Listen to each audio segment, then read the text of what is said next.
Doctor साहब लत्त ते लत्त रख के बैठण का भी बड़ा रिवाज है। इस तरीके नाल असीं बड़ा बैठते हैं, किन्ने कुछ नुकसान ने इहदे? देखो ਜਦੋਂ ਆਪਾਂ ਇਦਾਂ ਬੈਠਦੇ ਹਾਂ ਠੀਕ ਹੈ, ਆਪਣੇ ਸਾਰੇ ਜੁਆਇੰਟ ਦੇ ਉੱਤੇ ਐਕਸਟਰਾ ਸਟ੍ਰੈਸ ਪੈਂਦਾ, ਆਪਣੇ ਜੋ ਗੋਡੇ ਦੇ ਵਿੱਚ ਸਟ੍ਰੈਸ ਪੈਂਦਾ, ਆਪਣੇ ਇੱਥੇ ਚੂਲਾ ਉਹਦੇ ਉੱਤੇ ਸਟ੍ਰੈਸ ਪੈਂਦਾ ਠੀਕ ਹੈ, ਆਪਣੀ ਰੀੜ੍ਹ ਦੀ ਹੱਡੀ ਤੇ ਸਟ੍ਰੈਸ ਪੈਂਦਾ।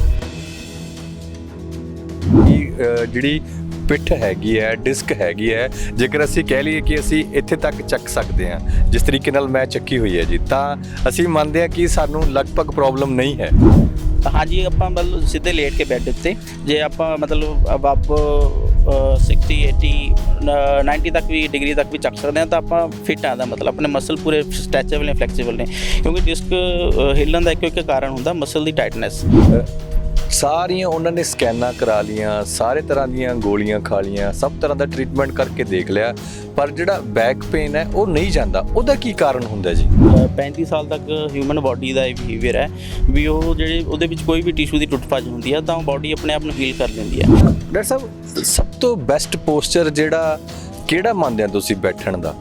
ਆਪਣੇ ਬਿਲਕੁਲ ਬੈਕ ਨੂੰ ਸਪੋਰਟ ਦੇ ਕੇ ਬੈਠਣਾ ਹੈ ਠੀਕ ਹੈ, ਇਹ ਨਹੀਂ ਹੈ ਬਿਲਕੁਲ ਪਿੱਛੇ ਹੋ ਗਏ ਜਾਂ ਫਿਰ ਲੱਤ ਤੇ ਲੱਤ ਰੱਖ ਲਈ ਠੀਕ ਹੈ, ਜਾਂ ਫਿਰ ਇਦਾਂ ਟੇਢੇ ਹੋ ਗਏ। ਬਿਲਕੁਲ ਇਰੈਕਟ ਪੋਸਚਰ, ਆਪਣੀ ਸਪਾਈਨ ਹੈ ਬਿਲਕੁਲ ਸਿੱਧੀ ਰਹਿਣੀ ਚਾਹੀਦੀ ਹੈ, ਬਿਲਕੁਲ ਸਪੋਰਟ ਤੇ ਰਹਿਣੀ ਚਾਹੀਦੀ ਹੈ। ਇਹ 90% ਕੇਸਿਸ ਦੇ ਵਿੱਚ ਕਿਹੜੀ ਪੋਜੀਸ਼ਨ ਦੇ ਵਿੱਚ ਇਹ ਆਪਣੀ ਡਿਸਕ ਹਿਲਦੀ ਹੈ ਮੈਂ ਤੁਹਾਨੂੰ ਖੜੇ ਹੋ ਕੇ ਦੱਸਾਂਗਾ ਠੀਕ ਹੈ। ਅੱਜ ਕੱਲ੍ਹ ਸਾਨੂੰ ਅਕਸਰ ਆਦਤ ਹੈ ਕੋਈ ਵੀ ਵੇਟ ਚੱਕਣਾ ਠੀਕ ਹੈ, ਅਸੀਂ ਜਸਟ ਇੱਦਾਂ ਹੀ ਚੱਕ ਕੇ ਚੁੱਕ ਕੇ ਉਹਨੂੰ ਚੱਕਾਂਗੇ, ਇਹ ਪੋਜੀਸ਼ਨ ਗਲਤ ਹੈ। ਇਹਦੇ ਵਿੱਚ ਬਹੁਤ ਰਿਸਕ ਹੁੰਦਾ ਡਿਸਕ ਵਲਜ ਹੋਣ ਦਾ, ਖਿਸਕਣ ਦਾ। ਸਭ ਤੋਂ ਵਧੀਆ ਪੋਜੀਸ਼ਨ ਹੈ ਖੜੇ ਹੋਵੋ, ਆਪਣੇ ਗੋਡੇ ਮੋੜੋ, ਕੋਈ ਵੀ ਚੀਜ਼ ਚੱਕਣੀ ਹੈ ਠੀਕ ਹੈ, ਭਾਵੇਂ ਤੁਸੀਂ 10 ਕਿਲੋ 20 ਕਿਲੋ 50 ਕਿਲੋ ਚੱਕ ਲਓ ਠੀਕ ਹੈ, ਇਹ ਇੱਦਾਂ ਨਹੀਂ ਕਰਨਾ ਹੈ, ਇਹ ਗਲਤ ਹੈ ਠੀਕ ਹੈ। ਗੋਡੇ ਮੋੜੋ ਆਪਣੇ ਤੇ ਕੋਈ ਵੀ ਵਜ਼ਨ ਚੱਕ ਲਓ, ਇਹਦਾ ਰਿਸਕ ਬਹੁਤ ਘੱਟ ਜਾਂਦਾ ਡਿਸਕ ਵਲਜ ਹੋਣ ਦਾ। ਸਤਿ ਸ਼੍ਰੀ ਅਕਾਲ ਜੀ, ਹਕੀਕਤ ਟੀਵੀ ਪੰਜਾਬੀ ਦੇਖ ਰਹੇ ਸਾਡੇ ਸਾਰੇ ਦਰਸ਼ਕਾਂ ਦਾ ਸਵਾਗਤ। ਮੈਂ ਹਾਂ ਕਾਸਿਫ ਫਾਰੂਕੀ। ਲਾਕਡਾਊਨ ਦੌਰਾਨ ਲੋਕ ਘਰਾਂ ਦੇ ਵਿੱਚ ਬੈਠੇ ਨੇ ਔਰ ਵਰਕ ਫਰੋਮ ਹੋਮ ਲਗਭਗ ਸਭ ਪਾਸੇ ਤੋਂ ਜਾਰੀ ਹੈ। ਇਸੇ ਕਰਕੇ ਬਹੁਤ ਹੀ ਜ਼ਿਆਦਾ ਐਕਟੀਵਿਟੀਜ਼ ਨਾ ਹੋਣ ਕਰਕੇ ਲੋਕਾਂ ਨੂੰ ਜਿਹੜੀ ਇਸ ਵੇਲੇ ਜ਼ਿਆਦਾ ਦਿੱਕਤ ਆ ਰਹੀ ਹੈ ਉਹ ਬੈਕ ਪੇਨ ਦੀ ਦਿੱਕਤ ਆ ਰਹੀ ਹੈ। ਢੂਹੀ ਦੇ ਦਰਦ ਦੀ, ਜਿਹੜੀ ਪਿੱਠ ਦਰਦ ਦੀ ਸਮੱਸਿਆ ਹੈ, ਜਿਹੜੀ ਬਹੁਤ ਜ਼ਿਆਦਾ ਲਾਕਡਾਊਨ ਕਰਕੇ ਵੱਧ ਰਹੀ ਹੈ, ਕਿਉਂਕਿ ਲਗਾਤਾਰ ਕਿਤੇ ਨਾ ਆਉਣਾ ਜਾਣਾ, ਇੱਕੋ ਹੀ ਥਾਂ ਦੇ ਉੱਤੇ ਬੈਠਣ ਕਰਕੇ ਬਹੁਤ ਸਾਰੀਆਂ ਦਿੱਕਤਾਂ ਨੇ ਜਿਹੜੀਆਂ ਅੱਜ ਅਸੀਂ ਵਿਚਾਰਾਂਗੇ ਕਿ ਉਸ ਨੂੰ ਅਸੀਂ ਛੋਟੀਆਂ 1-1 2-2 ਮਿੰਟ ਦੀਆਂ ਐਕਸਰਸਾਈਜ਼ਸ ਦੇ ਨਾਲ ਕਿਸ ਤਰੀਕੇ ਨਾਲ ਆਪਣਾ ਜਿਹੜਾ ਪਿੱਠ ਦਰਦ ਹੈਗਾ ਉਸ ਨੂੰ ਠੀਕ ਕਰ ਸਕਦੇ ਹਾਂ। ਸੋ ਗੱਲਬਾਤ ਕਰਨ ਲਈ ਅਸੀਂ ਪਹੁੰਚੇ ਅੱਜ ਪਟਿਆਲੇ ਨੈਚੁਰਲ ਪੈਥੀ ਦੇ ਵਿੱਚ, ਜਿੱਥੇ ਡਾਕਟਰ ਅਮਰ ਸਿੰਘ ਆਜ਼ਾਦ ਹੋਣਾ ਦੀ ਜਿਹੜੀ ਚੱਲਦੀ ਹੈ ਟ੍ਰੀਟਮੈਂਟ ਚੱਲਦਾ ਹੈ, ਕਲੀਨਿਕ ਚੱਲਦੀ ਹੈ। ਉੱਥੇ ਹੀ ਇੱਕ ਆਰਥੋ ਦੇ ਬੜੇ ਵਧੀਆ ਔਰ ਬੜੇ ਜਾਣਕਾਰ ਡਾਕਟਰ ਸਾਨੂੰ ਮਿਲੇ ਨੇ, ਉਹਨਾਂ ਨਾਲ ਤੁਹਾਡੀ ਮੁਲਾਕਾਤ ਕਰਵਾਉਂਦੇ ਹਾਂ। ਡਾਕਟਰ ਮਨਪ੍ਰੀਤ ਸਿੰਘ ਬੜੇ ਨਿੱਘੇ ਸੁਭਾਅ ਦੇ ਨੇ, ਜਿੰਨੇ ਨਿੱਘੇ ਸੁਭਾਅ ਦੇ ਹੈਗੇ ਨੇ ਉਸ ਤੋਂ ਜ਼ਿਆਦਾ ਨਿੱਘਤਾ ਨਾਲ ਅਸੀਂ ਕਹਿ ਸਕਦੇ ਹਾਂ ਕਿ ਮਰੀਜ਼ਾਂ ਦਾ ਵੀ ਇਲਾਜ ਕਰਦੇ ਨੇ। ਡਾਕਟਰ ਸਾਹਿਬ ਬਹੁਤ ਬਹੁਤ ਸਵਾਗਤ ਹੈ ਜੀ ਹਕੀਕਤ ਟੀਵੀ ਪੰਜਾਬੀ ਤੇ ਪਹਿਲੀ ਵਾਰ ਤੁਹਾਡਾ। ਸਤਿ ਸ਼੍ਰੀ ਅਕਾਲ ਜੀ ਸਾਰਿਆਂ ਨੂੰ, ਸਰੋਤਿਆਂ ਨੂੰ। ਡਾਕਟਰ ਸਾਹਿਬ ਮੇਰਾ ਸਭ ਤੋਂ ਪਹਿਲਾ ਸਵਾਲ ਇਹੀ ਹੈ ਕਿ ਤੁਸੀਂ ਦੱਸ ਰਹੇ ਸੀ ਤੁਹਾਡੇ ਕੋਲ ਜ਼ਿਆਦਾ ਮਰੀਜ਼ ਇੱਥੇ ਬੈਕ ਪੇਨ ਦੇ ਆ ਰਹੇ ਨੇ। ਪਹਿਲਾਂ ਸਾਨੂੰ ਇਹ ਸਮਝਾਓ ਕਿ ਪਰਮਾਤਮਾ ਨੇ ਇੰਨਾ ਵਧੀਆ ਸਟਰਕਚਰ ਬਣਾਇਆ ਹੋਇਆ ਹੈ, ਬਹੁਤ ਵਧੀਆ ਬਾਡੀ ਬਣਾਈ ਹੋਈ ਹੈ, ਬਿਹਤਰੀਨ ਨਮੂਨਾ ਹੈਗਾ, ਤੇ ਫਿਰ ਦਰਦ ਬੈਕ ਪੇਨ ਦੇ ਵਿੱਚ ਕਾਰਨ ਕੀ ਹੁੰਦਾ ਹੈ? ਦੇਖੋ ਜੀ ਆਪਾਂ ਉਮਰ ਦੇ ਹਿਸਾਬ ਨਾਲ ਗੱਲ ਕਰਦੇ ਹਾਂ, ਜ਼ਿਆਦਾਤਰ ਟੀਨੇਜਰ ਦੇ ਵਿੱਚ ਇਹ ਬੈਕ ਪੇਨ ਦਾ ਕਾਰਨ ਹੁੰਦਾ ਗਲਤ ਉੱਠਣ ਬੈਠਣ, ਰੋਂਗ ਪੋਸਚਰ ਕਰਕੇ। ਅਤੇ ਉਸ ਤੋਂ ਬਾਅਦ ਜਦੋਂ ਆਪਾਂ ਜੰਗ ਏਜ ਦੇ ਵਿੱਚ ਆ ਜਾਂਦੇ ਹਾਂ ਉਦੋਂ ਅਸੀਂ ਥੋੜ੍ਹਾ ਜ਼ੋਰ ਜ਼ਿਆਦਾ ਹੁੰਦਾ, ਅਸੀਂ ਕੋਈ ਨਾ ਕੋਈ ਗਲਤ ਪੋਜੀਸ਼ਨ ਦੇ ਵਿੱਚ ਜ਼ਿਆਦਾ ਜ਼ੋਰ ਮਾਰਦੇ ਹਾਂ। ਜ਼ਿਆਦਾਤਰ ਮੁੰਡੇ ਜਿਮ ਦੇ ਵਿੱਚ ਕਾਫੀ ਗਲਤੀ ਕਰਦੇ ਨੇ ਠੀਕ ਹੈ, ਗਲਤ ਪੋਜੀਸ਼ਨ ਦੇ ਵਿੱਚ ਗਲਤ ਵੇਟ ਜ਼ਿਆਦਾ ਜ਼ੋਰ ਮਾਰਦੇ ਨੇ, ਉਹ ਵੀ ਇੱਕ ਕਾਰਨ ਹੁੰਦਾ। ਅਤੇ ਜਾਂ ਫਿਰ ਮਿਡਲ ਏਜ ਦੇ ਵਿੱਚ ਆਪਣੇ ਮਣਕੇ ਜਿਹੜੇ ਉਮਰ ਦੇ ਹਿਸਾਬ ਨਾਲ ਕਮਜ਼ੋਰ ਹੋਣ ਲੱਗ ਜਾਂਦੇ ਆ, ਉਹਨਾਂ ਦੇ ਟੁੱਟ ਭੱਜ ਸ਼ੁਰੂ ਹੋ ਜਾਂਦੀ ਹੈ, ਇਹ ਵੀ ਇੱਕ ਕਾਰਨ ਹੁੰਦਾ ਹੈ ਜੀ। ਤੇ ਡਾਕਟਰ ਸਾਹਿਬ ਫਿਰ ਤੁਸੀਂ ਕਹਿ ਰਹੇ ਹੋ ਕਿ ਮਣਕੇ ਜਿਹੜੇ ਟੁੱਟ ਭੱਜ ਹੋਣੀ ਸ਼ੁਰੂ ਹੋ ਜਾਂਦੀ ਹੈ ਉਮਰ ਦੇ ਹਿਸਾਬ ਨਾਲ, ਕਿਹੜੀ ਉਮਰ ਹੁੰਦੀ ਹੈ ਉਹ? ਕਿਹੜੀ ਉਮਰ ਦੇ ਵਿੱਚ ਫਿਰ ਸਾਨੂੰ ਜਿਹੜਾ ਆਪਣੀ ਪਿੱਠ ਦਾ, ਆਪਣੀ ਡਿਸਕ ਦਾ ਜਿਹੜਾ ਉਹ ਖਿਆਲ ਰੱਖਣਾ ਚਾਹੀਦਾ ਜ਼ਿਆਦਾ? ਦੇਖੋ ਜੀ 35 ਸਾਲ ਤੱਕ ਹਿਊਮਨ ਬਾਡੀ ਦਾ ਇਹ ਬਿਹੇਵੀਅਰ ਹੈ ਵੀ ਉਹ ਜਿਹੜੇ ਉਹਦੇ ਵਿੱਚ ਕੋਈ ਵੀ ਟਿਸ਼ੂ ਦੀ ਟੁੱਟ ਭੱਜ ਹੁੰਦੀ ਹੈ ਤਾਂ ਉਹ ਬਾਡੀ ਆਪਣੇ ਆਪ ਨੂੰ ਹੀਲ ਕਰ ਦਿੰਦੀ ਹੈ। ਲੇਕਿਨ 35-40 ਸਾਲ ਤੋਂ ਬਾਅਦ ਇਹ ਬਾਡੀ ਦੀ ਕੈਪੈਸਿਟੀ ਘੱਟ ਜਾਂਦੀ ਹੈ ਟਿਸ਼ੂ ਨੂੰ ਹੀਲ ਕਰਨ ਦੀ, ਅਤੇ ਕੋਈ ਵੀ ਟਿਸ਼ੂ ਜਦੋਂ ਵੀ ਕੋਈ ਨਾ ਕੋਈ ਪ੍ਰੋਬਲਮ ਹੁੰਦੀ ਹੈ ਉਹ ਜਲਦੀ ਫਿਰ ਫਰਕ ਨਹੀਂ ਪੈਂਦਾ। ਫਿਰ ਜਿਹੜੀ ਵੀ ਕੋਈ ਟਿਸ਼ੂ ਟੁੱਟਦਾ ਇੱਦਾਂ ਦਾ ਉੱਦਾਂ ਹੀ ਉੱਥੇ ਪਿਆ ਰਹਿੰਦਾ ਹੈ ਠੀਕ ਹੈ, ਅਤੇ ਹੌਲੀ ਹੌਲੀ ਟਾਈਮ ਦੇ ਨਾਲ ਉਹਦੇ ਵਿੱਚ ਹੋਰ ਚੇਂਜਸ ਆਈ ਜਾਂਦੀਆਂ ਨੇ, ਹੋਰ ਫਰਕ ਪਈ ਜਾਂਦੇ ਅਤੇ ਪੇਸ਼ੈਂਟ ਦੀ ਹੋਰ ਹਾਲਤ ਖਰਾਬ ਹੋਈ ਜਾਂਦੀ ਹੈ ਫਿਰ। ਤੇ ਡਾਕਟਰ ਸਾਹਿਬ ਸਭ ਤੋਂ ਬੈਸਟ ਪੋਸਚਰ ਜਿਹੜਾ ਕਿਹੜਾ ਮੰਨਦੇ ਆ ਤੁਸੀਂ ਬੈਠਣ ਦਾ? ਦੇਖੋ ਜੀ ਇਸ ਪੋਜੀਸ਼ਨ ਦੇ ਵਿੱਚ ਜਿਸ ਤਰ੍ਹਾਂ ਮੈਂ ਬੈਠਾ ਠੀਕ ਹੈ ਆਪਣੇ ਬਿਲਕੁਲ ਬੈਕ ਨੂੰ ਸਪੋਰਟ ਦੇ ਕੇ ਬੈਠਣਾ ਹੈ ਠੀਕ ਹੈ ਇਹ ਨਹੀਂ ਹੈ ਵੀ ਕੋਈ ਪਿੱਛੇ ਹੋ ਗਏ ਜਾਂ ਫਿਰ ਲੱਤ ਤੇ ਲੱਤ ਰੱਖ ਲਈ ਠੀਕ ਹੈ ਜਾਂ ਫਿਰ ਇਦਾਂ ਟੇਢੇ ਹੋ ਗਏ ਬਿਲਕੁਲ ਇਰੈਕਟ ਪੋਸਚਰ ਆਪਣੀ ਸਪਾਈਨ ਹੈ ਬਿਲਕੁਲ ਸਿੱਧੀ ਰਹਿਣੀ ਚਾਹੀਦੀ ਹੈ ਬਿਲਕੁਲ ਸਪੋਰਟ ਤੇ ਰਹਿਣੀ ਚਾਹੀਦੀ ਹੈ ਠੀਕ ਹੈ ਤੇ ਆਪਣੇ ਲੱਤਾਂ ਵੀ ਬਿਲਕੁਲ ਨੀਚੇ ਐਂਡ ਰਿਲੈਕਸ ਬਿਲਕੁਲ ਕੰਫਰਟੇਬਲ ਪੋਜੀਸ਼ਨ 'ਚ ਰਹਿਣੀ ਚਾਹੀਦੀ ਹੈ ਜੀ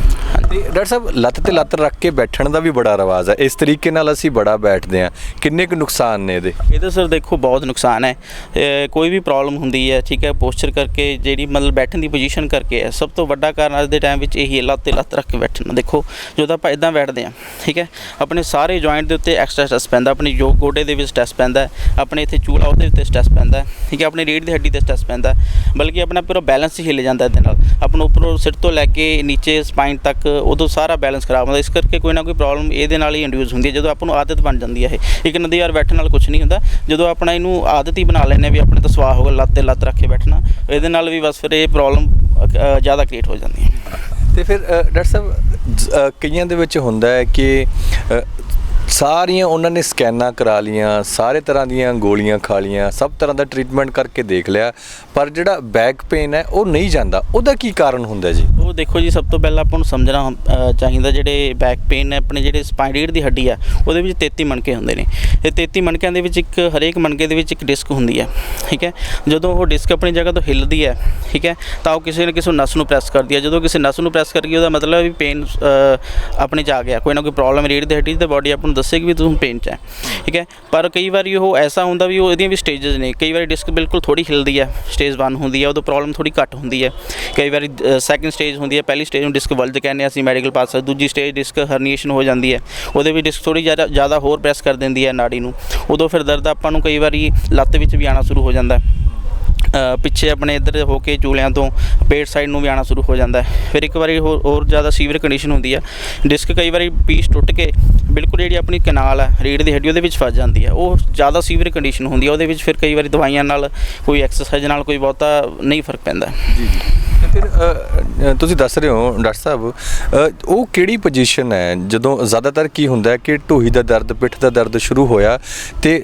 ਪਿੱਠ ਪਿੱਛੋਂ ਦੀ ਜਾ ਕੇ ਪੂੜੇ ਵਿੱਚ ਨੂੰ ਹੋ ਕੇ ਪਿੰਨਣੀ ਤੱਕ ਜਿਹੜਾ ਉਹ ਦਰਦ ਪਹੁੰਚ ਜਾਂਦਾ ਉਹਦੇ ਵਾਸਤੇ ਕੋਈ ਖਾਸ ਐਕਸਰਸਾਈਜ਼ ਤੁਸੀਂ ਰਿਕਮੈਂਡ ਕਰੋਗੇ ਸਾਡੇ ਦਰਸ਼ਕਾਂ ਨੂੰ ਹਾਂਜੀ ਜਦੋਂ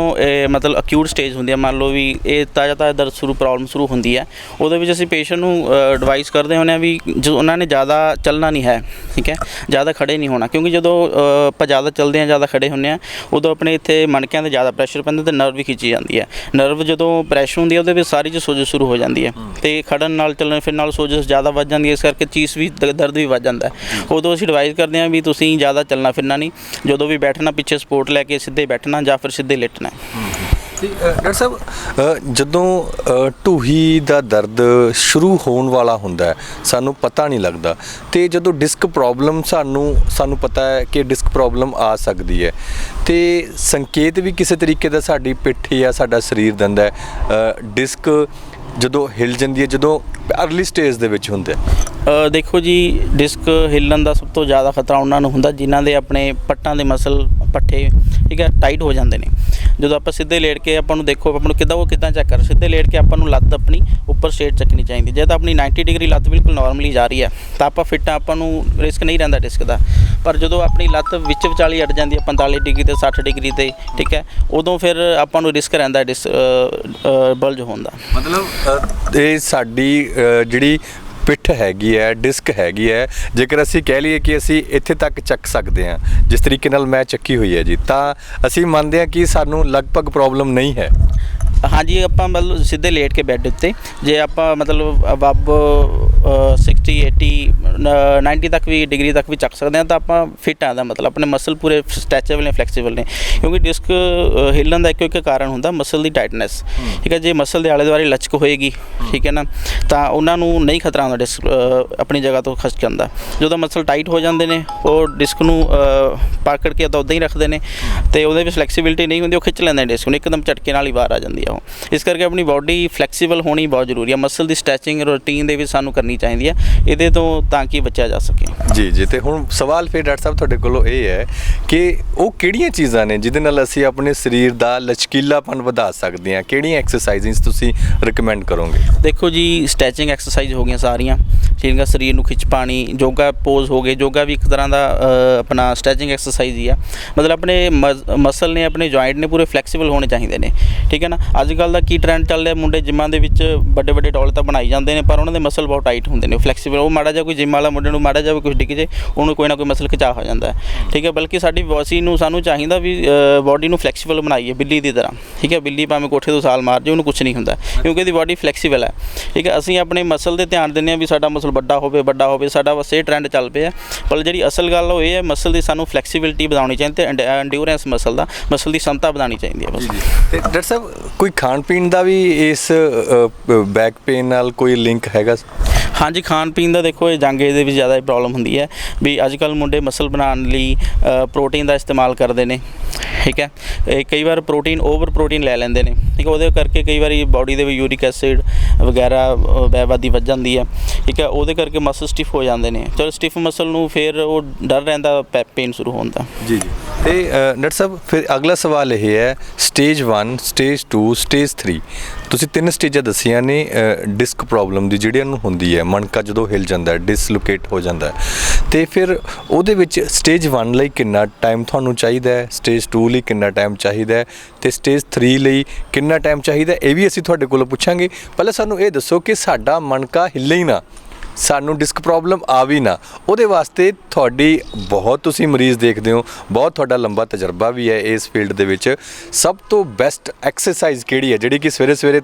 ਅਸੀਂ ਕਹਿ ਸਕਦੇ ਕਿ ਉਹ ਕਰੀਏ? ਹਾਂਜੀ, ਇੱਕ ਮੈਂ ਐਕਸਰਸਾਈਜ਼ ਵੀ ਦੱਸਦਾ, ਤੇ ਜਿਹੜਾ ਇੱਕ ਪੋਜ਼ ਆ, ਪੋਸਚਰ ਹੈ, ਜਿਹਦੇ ਕਰਕੇ ਹੁੰਦਾ, ਸਭ ਤੋਂ ਪਹਿਲਾਂ ਮੈਂ ਉਹ ਦੱਸਾਂਗਾ ਵੀ ਇਹ 90% ਕੇਸਿਸ ਦੇ ਵਿੱਚ ਕਿਹੜੀ ਪੋਜੀਸ਼ਨ ਦੇ ਵਿੱਚ ਇਹ ਆਪਣੀ ਡਿਸਕ ਹਿਲਦੀ ਹੈ, ਮੈਂ ਤੁਹਾਨੂੰ ਖੜੇ ਹੋ ਕੇ ਦੱਸਾਂਗਾ, ਠੀਕ ਹੈ। ਅੱਜ ਕੱਲ੍ਹ ਸਾਨੂੰ ਅਕਸਰ ਆਦਤ ਹੈ ਕੋਈ ਵੀ ਵੇਟ ਚੱਕਣਾ, ਠੀਕ ਹੈ, ਅਸੀਂ ਜਸਟ ਇੱਦਾਂ ਹੀ ਚੁੱਕ ਕੇ ਉਹਨੂੰ ਚੱਕਾਂਗੇ। ਇਹ ਪੋਜੀਸ਼ਨ ਗਲਤ ਹੈ, ਇਹਦੇ ਵਿੱਚ ਬਹੁਤ ਰਿਸਕ ਹੁੰਦਾ ਡਿਸਕ ਵੱਲ ਹੋਣ ਦਾ, ਖਿਸਕਣ ਦਾ। ਸਭ ਤੋਂ ਵਧੀਆ ਪੋਜੀਸ਼ਨ ਹੈ ਖੜੇ ਹੋਵੋ, ਆਪਣੇ ਗੋਡੇ ਮੋੜੋ, ਕੋਈ ਵੀ ਚੀਜ਼ ਚੱਕਣੀ ਹੈ, ਠੀਕ ਹੈ, ਭਾਵੇਂ ਤੁਸੀਂ 10 ਕਿਲੋ 20 ਕਿਲੋ 50 ਕਿਲੋ ਚੱਕ ਲਓ, ਠੀਕ ਹੈ। ਇਹ ਇੱਦਾਂ ਨਹੀਂ ਕਰਨਾ ਹੈ, ਇਹ ਗਲਤ ਹੈ, ਠੀਕ ਹੈ। ਗੋਡੇ ਮੋੜੋ ਆਪਣੇ ਤੇ ਕੋਈ ਵੀ ਵਜ਼ਨ ਚੱਕ ਲਓ, ਇਹਦਾ ਰਿਸਕ ਬਹੁਤ ਘੱਟ ਜਾਂਦਾ ਡਿਸਕ ਵੱਲ ਹੋਣ ਦਾ। ਜੀ ਹਾਂਜੀ। ਤੇ ਫਿਰ ਐਕਸਰਸਾਈਜ਼ ਕਿਹੜੀ ਤੁਸੀਂ ਦੱਸੋਗੇ? ਐਕਸਰਸਾਈਜ਼ ਦੇਖੋ ਜੀ, ਸਾਰੀਆਂ ਆਪਣੇ, ਸਭ ਤੋਂ ਪਹਿਲਾਂ ਤਾਂ ਆਪਣੇ ਮਸਲ ਸਟਰੈਂਥਨਿੰਗ ਐਕਸਰਸਾਈਜ਼, ਆਪਣੇ ਮਸਲ ਜਾਨ ਹੋਣੀ ਚਾਹੀਦੀ। ਫਿਰ ਸਟ੍ਰੈਚਿੰਗ ਐਕਸਰਸਾਈਜ਼ ਨੇ, ਠੀਕ ਹੈ ਨਾ, ਤੇ ਉਹ ਵੀ ਤੁਹਾਨੂੰ ਕਦੇ ਆਪਾਂ ਜਦੋਂ ਪੂਰੀ ਐਕਸਰਸਾਈਜ਼ ਦਾ ਮੋਡਿਊਲ ਬਣਾਇਆ, ਡੈਮੋ ਦੇਵਾਂਗੇ ਸਾਰਾ, ਕਿੱਦਾਂ ਕੀ ਕਰ ਸਕਦੇ ਹਾਂ। ਤਾਂ ਐਕਸਰਸਾਈਜ਼ ਇਹਦੇ ਲਈ ਬਹੁਤ ਜ਼ਰੂਰੀ ਹੈ। ਜੀ ਤੇ ਡਾਕਟਰ ਸਾਹਿਬ, ਫਿਰ ਇੱਕ ਜਿਹੜਾ ਸਵਾਲ ਮੇਰਾ ਰਹਿ ਗਿਆ ਸੀ ਕਿ ਸਟੇਜ 1, ਸਟੇਜ 2 ਤੇ ਸਟੇਜ 3 ਵਾਸਤੇ ਤੁਹਾਨੂੰ, ਅਗਰ ਤੁਹਾਡੇ ਕੋਲ ਕੋਈ ਪੇਸ਼ੈਂਟ ਅਪਰੋਚ ਕਰਦਾ ਇੱਥੇ ਪਟਿਆਲਾ ਦੇ ਵਿੱਚ, ਉੱਪਲ ਚੌਂਕ ਦੇ ਵਿੱਚ, ਤੇ ਫਿਰ ਕਿੰਨਾ ਕੁ ਟਾਈਮ ਤੁਹਾਨੂੰ ਲੱਗ ਜਾਂਦਾ ਹੈ ਮਾਮਲਾ ਸਮਝਣ ਨੂੰ, ਮਾਮਲਾ ਸੁਲਝਾਉਣ ਨੂੰ? ਦੇਖੋ ਜੀ, ਜਿਹੜਾ ਸਟੇਜ 1 ਦਾ ਪੇਸ਼ੈਂਟ ਹੈ, ਉਹ ਤਾਂ ਵਿਦਿਨ 2-3 ਡੇਜ਼, 2-3 ਦਿਨਾਂ ਦੇ ਵਿੱਚ ਪੇਸ਼ੈਂਟ ਕਹਿੰਦਾ ਦਾ ਮੈਂ 60-70% ਹੁਣ ਠੀਕ ਹਾਂ, ਕੋਈ ਬਿਲਕੁਲ ਕਾਫੀ ਆਰਾਮ ਆ ਗਿਆ, ਠੀਕ ਹੈ। ਤੇ ਪੂਰਾ ਠੀਕ ਹੋਣ ਨੂੰ ਮਤਲਬ 2 ਹਫ਼ਤੇ ਦੇ ਵਿੱਚ ਬਿਲਕੁਲ ਪੇਸ਼ੈਂਟ ਫਿਟ ਐਂਡ ਫਾਈਨ ਹੋ ਜਾਂਦਾ। ਜਿਹੜੀ ਸਟੇਜ 2 ਹੈ, ਉਹਦੇ ਵਿੱਚ ਡਿਸਕ ਥੋੜ੍ਹੀ ਜਿਹੀ ਜ਼ਿਆਦਾ ਖਿੱਚ ਕੇ ਨਸ ਨੂੰ ਪ੍ਰੈਸ ਕਰ ਦਿੰਦੀ ਹੈ, ਜਿਹਦੇ ਵਿੱਚ ਲੱਤ 'ਚ ਦਰਦ ਆਉਂਦਾ। ਉਹਦੇ ਵਿੱਚ ਅਸੀਂ ਪੇਸ਼ੈਂਟ ਨੂੰ ਵਿਦਿਨ 5-4 ਡੇਜ਼ ਬਿਲਕੁਲ ਐਨ ਕੰਫਰਟੇਬਲ ਕਰ ਦਿੰਦੇ ਹਾਂ, ਅਤੇ ਉਹਨੂੰ ਠੀਕ ਹੋਣ ਨੂੰ 3 ਹਫ਼ਤੇ ਲੱਗ ਜਾਂਦੇ ਆ। 3 ਹਫ਼ਤੇ ਦੇ ਵਿੱਚ ਪੇਸ਼ੈਂਟ ਨੂੰ ਅਸੀਂ ਕਹਿ ਦਿੰਦੇ ਪਹਿਲਾਂ ਹੀ ਤੁਸੀਂ ਸਾਡੇ ਕੋਲ ਆਉਣਾ, 3 ਹਫ਼ਤੇ ਲੱਗਣਗੇ, 3 ਹਫ਼ਤੇ ਵਿੱਚ ਤੁਸੀਂ ਐਨ ਬਿਲਕੁਲ ਫਿੱਟ ਹੋ ਕੇ ਜਾਓਗੇ। ਅਤੇ ਜਿਹੜੀ ਸਟੇਜ 3 ਹੈ, ਉਹਨੂੰ ਥੋੜ੍ਹਾ 1-1.5 ਮਹੀਨਾ ਲੱਗ ਜਾਂਦਾ, ਕਿਉਂਕਿ ਥੋੜ੍ਹੀ ਸੀਵੀਅਰ ਸਟੇਜ ਹੁੰਦੀ ਹੈ, ਉਹਦੇ ਵਿੱਚ ਕਾਫੀ ਕੰਪਲੀਕੇਸ਼ਨ ਹੋਈਆਂ ਹੁੰਦੀਆਂ, ਅਸੀਂ ਹੌਲੀ ਸਹੀ ਕਰਦੇ ਹੋਏ, ਪਰ ਜਿਹੜਾ ਪੇਸ਼ੈਂਟ ਦੀ ਤਕਲੀਫ ਹੈ ਉਹ ਵਿਦਿਨ 10 ਡੇਜ਼ 50% ਉਹ ਦੂਰ ਹੋ ਜਾਂਦੀ ਹੈ ਸਟੇਜ 3 ਦੇ ਵਿੱਚ। ਜੀ ਤੇ ਡਾਕਟਰ ਸਾਹਿਬ, ਇਹ ਤਾਂ ਰਹੀ ਬੈਕ ਪੇਨ ਦੀ ਗੱਲ। ਅਸੀਂ ਕੌਕਸੀ ਦੀ ਵੀ ਗੱਲ ਇੱਥੇ ਕਰਾਂਗੇ ਅਗਲੇ ਐਪੀਸੋਡ ਦੇ ਵਿੱਚ। ਦਰਸ਼ਕਾਂ ਨੂੰ ਅਸੀਂ ਕੌਕਸੀ ਬਾਰੇ ਦੱਸਾਂਗੇ ਕਿ ਜਦੋਂ ਬੰਦਾ ਬੈਠਦਾ ਹੈ ਤਾਂ ਬਿਲਕੁਲ ਲਾਸਟ ਮਣਕੇ ਦੇ ਵਿੱਚ ਐਵੇਂ ਲੱਗਦਾ ਹੈ ਕਿ ਜਿਵੇਂ ਕਿਸੇ ਨੇ ਕੁਝ ਇੰਜੈਕਟ ਕਰਤਾ ਹੋਵੇ, ਚੁਭਣ ਇੰਨੀ ਜ਼ਿਆਦਾ ਹੁੰਦੀ ਹੈ। ਥੋੜ੍ਹਾ ਜਿਹਾ ਉਹਦੇ ਬਾਰੇ ਵੀ ਸਾਨੂੰ ਦੱਸ ਦਿਓ ਕਿ ਅਗਲੇ ਐਪੀਸੋਡ ਦੇ ਵਿੱਚ ਅਸੀਂ ਉਹ ਜਾਣਕਾਰੀ ਦੇਣ ਵਾਲੇ ਹਾਂ। ਹਾਂਜੀ, ਇਹ ਸਭ ਤੋਂ ਪਹਿਲਾਂ ਤਾਂ ਕੌਕਸਿਡੀਮੀਆ ਕਹਿੰਦੇ ਅਸੀਂ ਆਪਣੀ ਮੈਡੀਕਲ ਭਾਸ਼ਾ ਵਿੱਚ, ਪੰਜਾਬੀ 'ਚ ਕਹਿੰਦੇ ਆ ਉਹ ਢੁੱਡਰੀ ਹੋ ਗਈ, ਆਮ ਸਾਡੇ ਖਾ ਹੋ ਗਿਆ, ਕਹਿੰਦੇ ਨੇ ਵੀ ਸਾਡੇ ਟੁੱਡਰੀ ਹੋ ਗਈ, ਠੀਕ ਹੈ। ਇਹਦੇ ਜਿਹੜਾ ਟੁੱਡਰੀ ਕੀ ਹੁੰਦੀ ਹੈ, ਜਿਹੜੇ ਆਪਣੀ ਰੀੜ੍ਹ ਦੀ ਹੱਡੀ ਦੇ 33 ਮਣਕੇ ਹੁੰਦੇ ਨੇ, ਸਭ ਤੋਂ ਜਿਹੜਾ ਲਾਸਟ ਵਾਲਾ ਮਣਕਾ ਹੁੰਦਾ ਉਹ ਕੋਕਿਕਸ ਹੁੰਦਾ, ਉਹਨੂੰ ਟੁੱਡਰੀ ਕਹਿੰਦੇ ਆ, ਠੀਕ ਹੈ। ਇਹਦੇ ਬਾਰੇ ਅਸੀਂ ਤੁਹਾਨੂੰ ਅੱਛੀ ਤਰ੍ਹਾਂ ਐਕਸਪਲੇਨ ਕਰਾਂਗੇ ਫਿਰ। ਜੀ ਜੀ ਜੀ, ਬਹੁਤ ਬਹੁਤ ਸ਼ੁਕਰੀਆ ਜੀ ਡਾਕਟਰ ਸਾਹਿਬ ਸਾਰੀ ਗੱਲਬਾਤ ਦੇ ਲਈ। ਸੋ ਇਹ ਸਨ ਡਾਕਟਰ ਮਨਪ੍ਰੀਤ, ਜਿਨ੍ਹਾਂ ਨੇ ਬਹੁਤ ਥੋੜ੍ਹੇ ਸਮੇਂ ਦੇ ਵਿੱਚ ਬਹੁਤ ਜ਼ਿਆਦਾ ਜਿਹੜੀ ਜਾਣਕਾਰੀ ਦਿੱਤੀ ਹੈ, ਔਰ ਉਮੀਦ ਕਰਦੇ ਹਾਂ ਕਿ ਇਹ ਜਾਣਕਾਰੀ ਤੁਹਾਡੇ ਕੰਮ ਆਏਗੀ। ਆਪਣਾ ਪੋਸਚਰ ਤੁਸੀਂ ਲੋਕਡਾਊਨ ਦੇ ਦੌਰਾਨ ਕੰਮ ਵੇਲੇ ਵੀ ਤੇ ਬਾਹਰ ਅੰਦਰ ਜਾਣ ਲੱਗੇ ਵੀ, ਗੱਡੀ 'ਚ ਬੈਠਣ ਲੱਗੇ ਵੀ, ਗੱਡੀ 'ਚ ਉਤਰਨ ਲੱਗੇ, ਬਹੁਤ ਸਾਰੀਆਂ ਜਿਹੜੀਆਂ ਅਸੀਂ ਗੱਲਾਂ ਇਹਨਾਂ ਕੋਲੋਂ ਸਮਝਾਂਗੇ, ਜਾਣਾਂਗੇ ਆਉਣ ਵਾਲੇ ਸਮੇਂ ਦੇ ਵਿੱਚ ਕਿ ਗੱਡੀ ਦੇ ਵਿੱਚ ਅਸੀਂ ਕਿਵੇਂ ਬੈਠਣਾ ਔਰ ਗੱਡੀ ਦੇ ਵਿੱਚੋਂ ਉਤਰਨਾ ਕਿਵੇਂ ਹੈ। ਬਹੁਤ ਸਾਰੇ ਲੋਕਾਂ ਨੂੰ ਤਾਂ ਇਹ ਵੀ ਨਹੀਂ ਪਤਾ ਹੋਣਾ ਕਿ ਗੱਡੀ 'ਚੋਂ ਉਤਰਨਾ ਤੇ ਬੈਠਣਾ ਆਪਣੇ ਆਪ ਦੇ ਵਿੱਚ ਇੱਕ ਸਾਇੰਸ ਹੈ, ਆਪਣੇ ਸਰੀਰ ਨੂੰ ਬਚਾ ਕੇ ਰੱਖਣ ਦੀ, ਦਰਦਾਂ ਤੋਂ ਬਚਾ ਕੇ ਰੱਖਣ ਦੀ। ਸੋ ਇਹ ਗੱਲਬਾਤ ਡਾਕਟਰ ਮਨਪ੍ਰੀਤ ਹੋਰਾਂ ਦੀ ਤੁਹਾਨੂੰ ਕਿਵੇਂ ਲੱਗੀ, ਇਸ ਬਾਬਤ ਵੀ ਤੁਸੀਂ ਆਪਣੀ ਰਾਏ ਸਾਨੂੰ ਜ਼ਰੂਰ ਦਿਓ। ਫਿਰ ਵੀ ਜੇਕਰ ਤੁਹਾਡੇ ਮਨ ਦੇ ਵਿੱਚ ਕੋਈ ਸਵਾਲ, ਕੋਈ ਸ਼ੰਕਾ ਹੈ ਤਾਂ ਤੁਸੀਂ ਆਪਣਾ ਮੋਬਾਈਲ ਨੰਬਰ ਕਮੈਂਟ ਬਾਕਸ ਦੇ ਵਿੱਚ ਛੱਡ ਦਿਓ। ਅਸੀਂ ਕੋਸ਼ਿਸ਼ ਕਰਾਂਗੇ ਡਾਕਟਰ ਮਨਪ੍ਰੀਤ ਹੋਰਾਂ ਦੀ ਟੀਮ ਨਾਲ ਰਾਬਤਾ ਕਰਕੇ, ਡਾਕਟਰ ਮਨਪ੍ਰੀਤ ਹੋਰਾਂ ਦੀ ਜਿਹੜੀ ਟੀਮ ਹੈ ਤੁਹਾਡੇ ਨਾਲ ਰਾਬਤਾ ਜ਼ਰੂਰ ਕਰੇਗੀ ਤੇ ਤੁਹਾਡੀ ਦਿੱਕਤ ਪਰੇਸ਼ਾਨੀ ਹੱਲ ਕਰਨ ਦੀ ਅਸੀਂ ਕੋਸ਼ਿਸ਼ ਕਰਾਂਗੇ। ਧੰਨਵਾਦ।